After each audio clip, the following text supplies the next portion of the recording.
அஸ்ஸலாமு அலைக்கும், good morning. நான் உங்கள் சேட்டை. நான் நல்லா இருக்கேன். நீங்கள் எல்லோரும் நல்லா இருக்கேன்னு ஆண்டவன்ட்ட வேண்டிக்கிறேன். என்ன சேட்டை, காலங்காத்தால் ரொம்ப ஸ்மைல்லாம் சூப்பராக இருக்குது அப்படின்னு நினைக்கிறீங்களா? அதெல்லாம் ஒன்றும் இல்லை. நேற்று ராத்திரி ஒரு தப்பாக்கு வந்திருக்காரு. அந்த தப்பாக்கு வந்து நம்ம பாஸ்கிட்ட பேசியிருக்காரு. இன்னும் எக்ரிமெண்ட்டு சரியாக இல்லை. பாஸ் சொல்லியிருக்காரு, டெஸ்ட் வைக்கிறேன் எனக்கு காலையில். பஷீர், நீ வந்து காலையில் கொஞ்சம் பார்த்து என்னென்னு பார்த்து சமையல் சொல்லிக் கொடு, எப்படி செய்கிறாருன்னு பார்ப்போம் அப்படின்னு சொல்லி சொன்னார். நானும் ஓகேன்னு சொல்லிவிட்டு அவர் வந்து ராத்திரியே வந்துட்டார். நான் போயிட்டு வந்தேன் ராத்திரிக்கு. அந்த மியூசிக்கல் ஷோ மேடத்தை கூட்டிகிட்டு வந்தேன். அதுக்கப்புறம் தான் இந்த சம்பவம் நடந்துச்சு. அதை நான் பதிவு பண்ண முடியல நேற்று. அதனால் இன்றைக்கி பதிவு பண்ணுறேன். அவர் முடங்கிட்டு இருக்கார். வந்தவர் சம்பளம் தாண்டி இழுத்துக்கிட்டு இருக்காரு. என்ன நடக்குமோ தெரியலை. ஆண்டவன்ட்ட வேண்டிக்கிறோம் இந்த தப்பாக்கு நினச்சிருக்கணும்னு. பார்ப்போம். ஓகே, நான் சேட்டேன். நான் நல்லா இருக்கேன். இன்ஷா அல்லாஹ் நீங்களாம் நல்லா இருக்குன்னு ஆண்டவன்ட்ட வேண்டிக்கிறேன். இன்றைக்கி என்னென்ன நடக்குதுன்னு சொல்லிட்டு அதெல்லாம் அப்டேட் பண்ணுறேன். அப்படியே கூடவே சேட்டையோட ட்ராவல் பண்ணுங்கள். அப்போ ஸ்கூலுக்கு போயிட்டு வந்ததுக்கப்புறம் அவர் புதிய தபாக்கு, அதாவது சமையல்காரோட உரையாடல் பண்ணி நம்ம சமையல் சேர்த்து செஞ்சு கொடுத்துட்டு எல்லாம் நம்ம செய்வோம். ஓகே நண்பா, பார்ப்போம். இன்ஷா அல்லாஹ் அவர் இருக்கன்னு நீங்கள் துவா செய்யுங்க.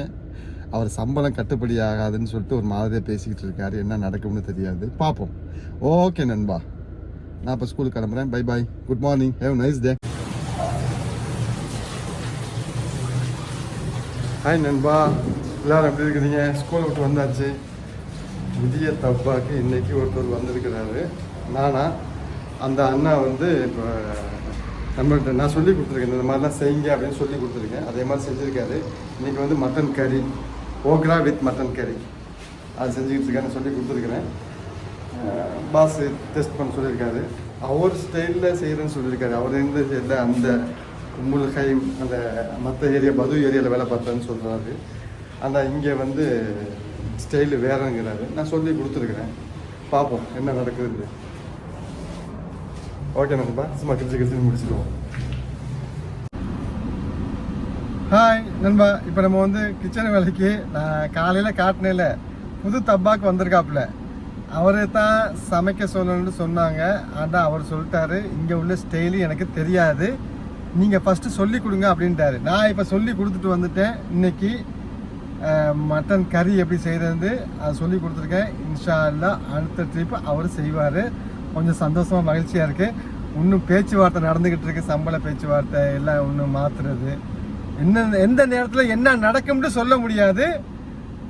வேண்டிக்கங்க ஆண்டவன்ட்டு இந்த சமயக்காரர் இந்த வீட்டை தங்கி இருக்கணும், நம்ம சேட்டைக்கு வந்து கொஞ்சம் ஃப்ரீ ஆகணும் அப்படின்னு சொல்லி நீங்கள் கொஞ்சம் வேண்டிக்கங்க ஆண்டவனை, துவா செய்யுங்க. ஓகே நம்ம ஸ்கூலுக்கு வந்திருக்கிறோம். இப்போ ஸ்கூலை எடுத்து போட்டுட்டு நம்ம பாஸோட பையன் கார் வந்து ரோட்டில் நின்றுச்சு, வைப்ரஸ்டிங்கில் அப்படியே நின்றுச்சுன்னு சொல்லி பேச்சு அடிபட்டுச்சு. ஸ்கூலை முடிச்சுட்டு நம்ம பக்கன்னு சீக்கிரம் சாப்பிட்டுட்டு அதுக்கப்புறம் நம்ம பாஸோட பையனை வண்டி எடுத்து நம்ம போகணும். இன்றைக்கி ரெஸ்ட்டு கிடையாது. இன்றைக்கி வியாழக்கிழமை. இன்றைக்கி நம்ம வீட்டில் பார்ட்டி வேறு இருக்குது. பார்ட்டிக்கு வேறு வந்து அட்டன் பண்ணணும். கேரேஜுக்கு வண்டியை வேறு கொண்டு போகணும். நிறைய வேலைகள் இருக்குது. சும்மா கிட்டு இன்றைக்கி வேலையை முடிச்சிடுவோம் நண்பா. எல்லாம் கூடவே இருங்க. மேலும் உங்களுக்கு விஷயங்களை இதில் அப்டேட் பண்ணுறேன் என்ன நடக்குதுன்னு. ஓகே நண்பா, ஸ்கூலை முடிச்சுட்டு வீட்டுக்கு போவோம், சாப்பிட்டுட்டு அதுக்கப்புறம் நான் வந்து அந்த கார் கம்பெனிக்கு போகிறப்ப நான் உங்களை வந்து மீட் பண்ணுறேன் நண்பா. Okay, see you. ஹாய் நண்பா, ஸ்கூல் போயிட்டு வந்தாச்சு. ஸ்கூல் போயிட்டு வந்துட்டு சாப்பிட்டுட்டு நம்ம வண்டியை நம்ம கேரேஜுக்கு கொண்டு போக சொன்னோம்ல. இன்றைக்கி வியாழக்கிழமையா ஆஃப் டே, கேரேஜுக்காரன் டெலிஃபோன் நோட் ஆன்சர். அதனால் நம்ம வந்து சாட்டர்டே சனிக்கிழமை தான் நம்ம கொண்டு போகிறோம். சேவிங்லாம் ஒன்றும் பண்ணலை நண்பா.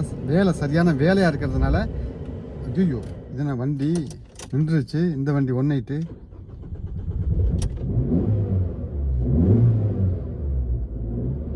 ஓகே நண்பா, இந்த வண்டியும் கொஞ்சம் பாடையை போடுற மாதிரி தான் தெரியுது. எல்லாம் பழைய வண்டியாக இருக்குது, என்ன பண்ணுறது. சரி நண்பா, இன்றைக்கி வந்து வீட்டில் பார்ட்டி. இன்றைக்கி வியாழக்கிழமை அப்படிங்கிறதுனால நம்ம வந்து இன்றைக்கி வந்து வீட்டுக்கு பார்ட்டியான தேவையான ஜாமாக்கெல்லாம் வாங்க போகிறோம். இன்ஷா அல்லாஹ் வாங்கிட்டு வந்துட்டு அதுக்கப்புறம் நான் ஜெமியாவுக்கு போகிறேன். ஃபஸ்ட்டு சுல்தான் சென்டரில் தான் அந்த ஜாமா இருக்குது. அந்த சுல்தான் சென்டரில் போயிட்டு நான் உங்களுக்கு வீடியோ போடுறேன். சும்மா கிடச்சி நீங்கள் பண்ணிடுவோம். வெயிட் பண்ணுங்கள் நண்பா. see you. வண்டி சுல்தான் சென்டர் மிஸ்ரிஃபில் நான் அந்த ஏரியாவுக்கு போனேன். அதாவது வந்து கத்தார் 2 சைடில் இருக்குது இந்த சுல்தான் சென்டர். ஆனால் பார்க்கிங் நிப்பாட்டுறதுக்கு அவ்வளோதுக்கு வசதி இல்லைங்க. அதனால தான் எய்த்தாப்பில் அந்த வரில் வண்டியை போட்டு இந்த சுல்தான் சென்டருக்கு நடக்க போனேன். பக்கத்தில் பாருங்கள், இந்த காஃபி ஷாப்பை புதுசாக திறந்து வச்சுருக்காங்க. இந்த காஃபி ஷாப் தான் 2-3 கடை திறந்து வச்சுருக்கானுங்க. அதுக்கு வர்ற கூட்டம் இருக்க, இங்கே வர்றது எல்லாம் சுல்தான் சென்டருக்கு வர்றதில்ல, அதுக்கு இங்கே காஃபி ஷாப்புக்கு தான் வர்றது. அதுக்கப்புறம் நான் உள்ளே போயிட்டு எனக்கு அவகோடா தேவைப்பட்டுச்சு. பார்த்தாக்க சரியான விலையாக இருந்துச்சு. அதனால் அங்கே வந்து எல்லாமே விலை தான் சுல்தான் சென்டர். ஜூஸ் ஐட்டங்கள், ஃப்ரூட்டுகள்லாம் நிறையா சரியாக கொஞ்சம் காஸ்ட்லியாக தான் இருக்கும் சூப்பர் மார்க்கெட்டை விட. ஆமாம். இப்போ என்னோடய ஜாமான் வந்து இந்த குபுஸ் தர்த்திலாவும் இந்த டாக்கோ பில்லுங்கிற அந்த ஒரு ஜாதி வளைஞ்சிருக்கும் குபுஸ், அதை தேடி நடந்தேன். இங்கே தான் இருந்துச்சு அதோட இதுதான் இந்த டாக்கோ பில் குபுஸ். அந்த செய்கிறதுக்கு இன்றைக்கி பார்ட்டிக்கு கேட்டாங்க. இதில் ஒரு 2 பாக்கெட்டு நான் எடுத்துக்கிட்டேன். அடுத்து வந்து தர்த்திலா குபுஸ்ன்னு சொல்லிட்டு, அதாவது புரோட்டா மாதிரியே இருக்கும். அது வந்து குபுஸ் தான், குபுஸும் கிடையாது புரோட்டாவும் கிடையாது. அதுக்கு இடப்பட்டதில் கொஞ்சம் மொத்தமாக இருக்கும், ஒரு சாஃப்டாகவும் இருக்கும். அது ஒரு 2 பாக்கெட் தேவைப்பட்டுச்சு. அதையும் எடுத்துகிட்டு அப்படியே அங்கே வேறு என்ன ஜாமான் வாங்கலான்னு பார்த்தாக்கா பன்ஸின்ஸ் ஐட்டம் எல்லாமே இருந்துச்சு. ஆனால் எனக்கு தேவையில்லை, இருந்தாலும் கொஞ்சம் சுற்றி முற்றியும் பார்த்தேன். பார்க்குறதுக்கு நல்லா தான் இருந்துச்சு. எல்லாமே நல்லா நீட் அண்ட் க்ளீனாக இருந்துச்சு. ஏன்னா அது புது சுல்தான் சென்ட்ரு. எடுத்துகிட்டு நேராக கேஷியர்கிட்ட போயிட்டேன். கேஷியர்கிட்ட அக்காட்ட போனாக்கா கேஷியர் அக்கா கிடச்சி சுல்தானோட கார்டு இருக்கான்னு இல்லைன்னு சொன்னேன். சரி ஓகே பில்லை போட்டுட்டு நேராக வெளியாகிட்டேன். அவ்வளோதான், வேறு வாங்கிறதுக்கு ஒன்றும் இல்லை. நான் ஜெமியாவில் போய் வாங்கிக்கிறேன். ஏன்னா எனக்கு ஜெமியாவுக்கு போகணும். ஜெமியாவில் தான் எனக்கு காஸ்ட்லி இல்லை, கொஞ்சம் குறைவாக கிடைக்கும். சுல்தான் சென்டரை முடிச்சுட்டு நேராக மிஸ்ரிப்பில் உள்ள நம்ம பெரிய சூப்பர் மார்க்கெட்டு இங்கே வந்தேன். இதை பார்த்துருப்பீங்க, நம்ம ஏற்கனவே வந்திருக்கோம். உள்ளே நுழைஞ்சு நம்மளுடைய ட்ராலி எடுத்துக்கிட்டு நேராக நம்ம வந்து வெஜிடபிள் செக்ஷனுக்கு போனோம். வெஜிடபிள் செக்ஷனில் போயிட்டு ஜர்ஜீர்னு சொல்லுவாங்க, இது ஒரு இலை. இங்கே வந்து அரபிகள் வந்து சலாட்டாக்கி விரும்பி சாப்பிடுவாங்க. ஜர்ஜீர் ஒரு 4 கட்டை எடுத்துக்கிட்டேன். ஆமாம், நல்லா பச்சை பச்சைன்னு இருந்துச்சு. அடுத்து ஃப்ரெண்ட்ஸ் ஆப்பிள், இது ஒரு கிலோ வந்து 925 காசு என்னமோ போட்டு இருந்துச்சு. எனக்கு தேவைப்பட்டுச்சு, ஆப்பிள் சாப்பிட்லான்னு ஒரு ஆசையாக இருந்துச்சு. நானும் ஆப்பிள் எடுத்துக்கிட்டேன். ஆப்பிள் எடுத்துகிட்டு நேராக போயிட்டு எடை போடுறவன்ட்ட போயிட்டு நம்ம எடை போட்டோம். எடை போட்டாக்கா அதுவும் கரெக்டாக 1 கிலோ தான் இருந்துச்சு. அடுத்து ஜர்ஜீர் 2க்கும் அந்த லேபிளை ஒட்டினோம், ப்ரைஸோட லேபிளை ஒட்டிட்டு எடுத்துகிட்டு நேராக இதுக்கு போயிட்டேன். அடுத்து வந்து லிவர் எடுக்கணும், சிக்கன் லிவர். ஆமாம், சிக்கன் லிவர் வந்து கட்டாயம் இன்றைக்கி பார்ட்டிக்குங்கிறதுனால கட்டாயம் தேவைப்படும். அதையும் எடுத்தாச்சு. அதையும் எடுத்துகிட்டு அடுத்து வந்து அந்த கோலா உருண்டை இறைச்சி, அதாவது லகம் மஃப்ரூம்னு சொல்லுவாங்க அரபியில், கேமா கோலா உருண்டை இறைச்சியும் எடுத்தாச்சு. எடுத்துட்டு அப்புறம் எனக்கு ஏதோ ஒன்று மறந்த ஞாபகம் இருக்குது. என்னடா மறந்தோம்னு எனக்கே தெரியல. ஞாபகம் வந்துருச்சு, ஓடு அப்படின்னு நினச்சிட்டு ஓடி போனேன். எங்கே? அவகோடா. நான் சுல்தான் சென்டரில் சொன்னேன் அவகோடா தேவைப்படும். பார்த்தா அங்கே வந்து விலை போட்டிருந்தான் அந்த அவகோடாலாம். இங்கேயும் பார்த்தா அதுக்கு இதுக்கு கொஞ்சம் டிஃப்ரெண்ட்டாக இருந்துச்சு. பரவாயில்ல அப்படின்னு சொல்லிட்டு இதை பார்த்தாக்கா இதுவும் வந்து 3 தினார் 400 ஃபில்ஸ் தான் போட்டிருக்குது.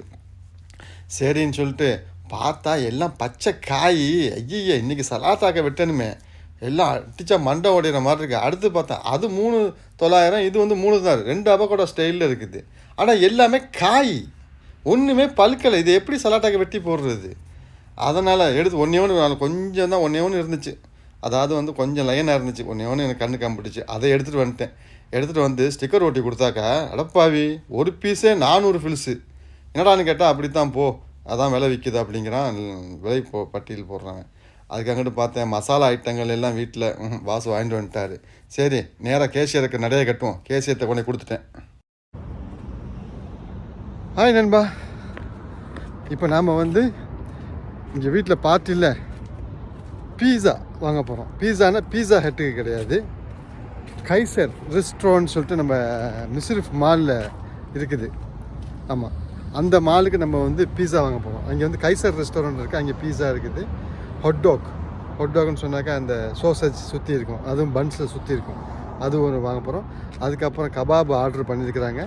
அங்கே ஹம்மூஸ்னு ஒன்று இருக்குது, அது வாங்க போகிறோம். இங்கே நம்ம முன்னாடி இந்த பலாப்பில் வாங்க போகிறோம்ல, பழைய வீடியோவில் பார்த்துருப்பீங்க. என்னுடைய ஹோம் பேஜில் போய் பாருங்கள், வீடியோ சேனலில். அதில் வந்து நான் வந்து இது இப்போ வாங்கியிருப்பேன் அந்த ஃபலாஃபில். அந்த இடத்துல ஹம்மூஸ் வாங்க போகிறோம். அங்கேயும் நான் இப்போ வீடியோ போடுறேன். ஓகே நண்பா, வீடியோ கூட அப்படியே சேட்டையோட அப்படியே ட்ராவல் பண்ணுங்கள். Okay, see you. நம்ம வந்து அந்த பீஸா வாங்குறதுக்கு அடுத்துக்கு கைசர் ரெஸ்டாரண்ட்டுக்கு போயிட்டோம். பார்த்தாக்கா சும்மா அந்த மாதிரி அட்டிக்கு வச்சுருந்தானுங்க. ஓகே, நம்ம ஒரு 1.5 டஜன் பீஸாலையும் 1.5 டஜன் ஹொட்டாக்லையும் ஆர்டர் பண்ணியாச்சு. பண்ணிவிட்டு பில்லை கேஷியர்ட்டு காசை கொடுத்துட்டு மாஸ் சலாம் பாய் அப்படின்னு சொல்லிட்டு அங்கேருந்து நம்ம வந்தாச்சு.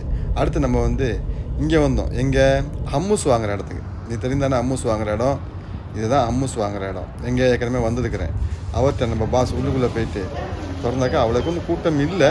இருந்தாலும் இங்கே வந்து சில சமயங்களில் கூட்டம் இருக்கும். அது எப்போனாக்கா இங்கே இந்த சேல் போடுறப்ப இந்த ஏரியாவில் கூட்டம் இருக்கும். அம்மூஸ் ஆர்டர் பண்ணால் நம்ம பாய் சூப்பராக அம்மூஸை அள்ளி போட்டு அந்த பிளேட்டில் எப்படி அடிக்கிறாரு பார்த்தீங்களா. போட்டதே அதே திருப்பி அதுலேயும் எடுத்துக்கிட்டேன். அதுக்கப்புறம் அதில் கொண்டக்கலையை கொஞ்சம் போடுவார். கொண்டக்கலையை போட்டதுக்கப்புறம் அதை கொஞ்சம் ஜெய்த்தூன் எண்ணெயை வந்து முன்னாடிலாம் அதில் ஊற்றுவாங்க. இப்போலாம் ஜெய்த்தூன் எண்ணெய் ஊற்றுறது கிடையாது. ஜெய்த்தூன் எண்ணெய் இப்போ தனியாக டப்பாவில் கொடுத்துட்றாங்க. இதை வந்து எனக்கு கொடுத்தாரு ஒரு 6-7 பீஸு பலாஃபில். பாய் இந்தா இதை நீ சாப்பிடு உனக்கு அப்படின்னு சொல்லி ஆச்சரியமாக இருந்துச்சு. என்னடாப்பா இவ்வளோ கொடுத்துருக்காரு, இவ்வளோதே வந்து ரூபாதினார் வருமே. சரி நம்ம மேலே உள்ள பாசத்துக்கு கொடுத்துருக்காரு போல இருக்கு. தேங்க்யூ பாய் அப்படின்னு சொல்லிட்டு அவருக்கு ஒரு தேங்க்ஸை போட்டு அம்மூஸை வாங்கிட்டு நேராக நடந்தாச்சு. அதுவும் சரியான டைட்டு. இழுக்க அது இழுக்க தள்ளு ராசான்னு சொல்லிட்டு கடைசியில் பார்த்துட்டு இங்கே பாருங்கள், இங்கெல்லாம் வந்து முன்னாடிலாம் கூட்டமாக இருக்கும். ஏன்னா இங்கே வந்து சேல் போடுவாங்க எல்லா ஐட்டம்ஸும். இப்போலாம் அதெல்லாம் இல்லை. நேராக வீட்டுக்கு வந்தாச்சு. இன்றைக்கி வந்து தெரியும் தானே இன்றைக்கி பார்ட்டி வீட்டில். அதனால் வந்து இன்றைக்கி வந்து உள்ளுக்குள்ளே எல்லாம் சாப்பிட்டு முடிச்சுட்டாங்க. முடிச்சதுக்கப்புறம் எங்களை கூப்பிட்டாங்க டிரைவர்ஸ் மாதிரிலாம் உள்ள வாங்கட்டு. எங்களுக்குள்ள சாப்பாடு ஐட்டம்லாம் இருந்துச்சு. நாங்களாம் தேவைப்பட்ட எடுத்துக்கிட்டேன். எனக்கு ஒன்றும் தேவைப்படல. எனக்கு லைட்டாக அந்த ஷோர்மா மட்டும் இந்த சிக்கன் ஷோர்மா இந்த இது இருக்குல்ல, இது ஒரு 4 பீஸ் எடுத்துக்கிட்டேன். அவ்வளோ இதுதான், வேறு எதுவுமே எடுக்கலை. பக்கத்தில் எல்லாம் மணிமேகலைங்களை எல்லாம் இறங்கி தூர் வாங்கிட்டு இருந்துச்சு. எல்லாம் சம்மூனு அது இது ஃபலாஃபில் இலாஃபில் மக்ரூனி ஐட்டம்ஸ் அது இதுண்டு. எனக்கு இது போதும்னு சொல்லிட்டு எல்லாத்துக்கும் ஒரு டேங்க்ஸ் போட்டு வெளியே விடு எல்லா மணிமேகலைங்களும் எல்லா வீட்லையும் வந்துருந்தாங்க. எல்லாத்துக்கும் ஒரு குட் நைட்டை போட்டு எல்லாம் போயிட்டு வாங்கன்னு சொல்லிட்டு நான் கிச்சனுக்கு கிளம்பிட்டேன். கிச்சனில் போய்ட்டு உட்காந்துட்டு நான் இங்கே உள்ள மற்ற இது பாருங்கள், நம்ம ராமோட சாப்பாடு இறங்கி தூர் வாரிட்டார். அதுக்கப்புறம் நான் ஃப்ரெண்டு அந்த டிரைவர்கள் எல்லாம் உட்காந்து சாப்பிட்டோம். நம்ம தப்பாக்கண்ணன் தான் காணும். அவர் எங்கேயோ இப்போ சாப்பாடு வேணான்னு சொல்லிட்டாரு. ஆமாம், அதனால் அவருக்கு இருக்கலை. நாங்கள் மட்டும் உட்காந்து சாப்பிட்டு ஓகே நண்பா குட் நைட். அதுக்கப்புறம் நாளைக்கு